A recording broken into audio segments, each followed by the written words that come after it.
and then interacting with them, of course, follows and hence as usual.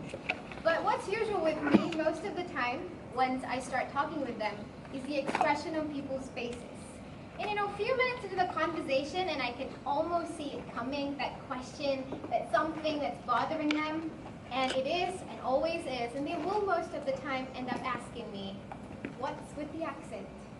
So ladies and gentlemen, Mr. Toastmaster, and my friends, good evening to you all, and my name is Thendral.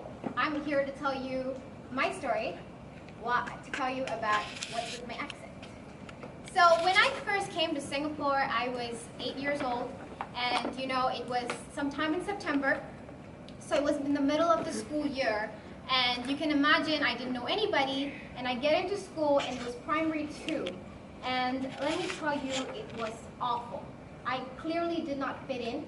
I was this typical brown kid with 2 French plates and a thick, heavy Indian accent, and let me tell you, I was made fun of every day. It was just really, really miserable going to school every day. And then, so people used to bully me about how I looked and how I talked. And I think one of the worst memories I can ever recollect is the fact that when we had group presentations, nobody would want to pick me.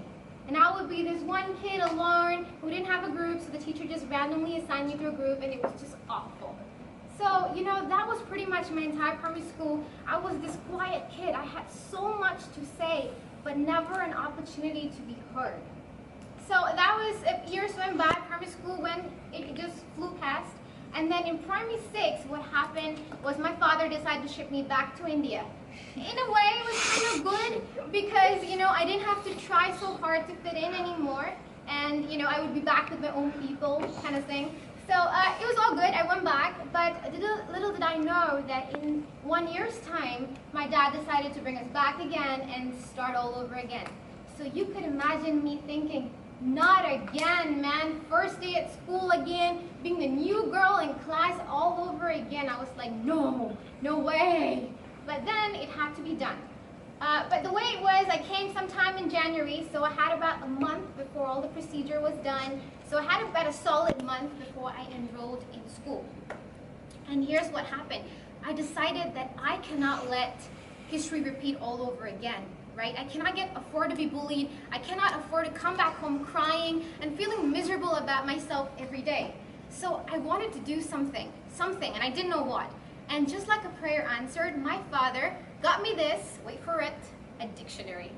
Not kidding, a true story, a dictionary. And at that time, it was the coolest thing ever because this dictionary had both the British English pronunciation and the American English pronunciation. And I, for once, wanted so badly to be Hermione Granger from Harry Potter. But no, I just could not master the British English at all. It just didn't happen for me. So American English it was, and I had to make do with it. And guess what happened? So I got obsessed with this. I locked myself in the room, and not kidding, and I would try countless number of words, one after another, and then I moved on to phrases. Then I went on to sentences. I would play it all over again. Then once I felt confident about myself, I used to watch movies, right? And then I was the American version of Hermione Granger, by the way. So I did all that in the comfort of my room. And I really went at it, and I got, I think it was pretty good because I was able to start a conversation. And then, before I knew it, it was 20th of March, 2006, my first day at secondary school. And boy, was it the best first day of school ever. Because, you know what, it was so far away from my primary school, I got in there and I was so different. For once, people actually, because I was different, a good different, I caught people's attention, right? And because I always had an opinion and things to say, but now I was able to say it in a captivating manner that people actually stopped and listened.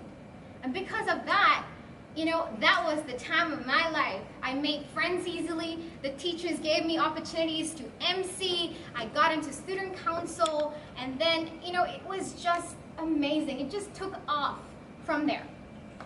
So what can I say? And then afterwards, with time, I realized it wasn't just about how I spoke. I genuinely fell in love with English. I loved the way it was, and it was so, as I moved forward into junior college, I got into English language and linguistics. I got involved in public speaking club, and it was just amazing, you know. And that's when I realized that, you know, I watched this movie a few years ago, a beautiful film. It's called English Vinglish.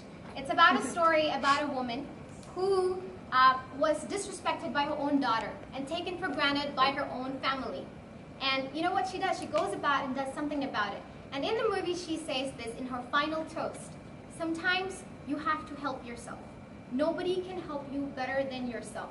And when you help yourself and you do that, you return back to feeling equal.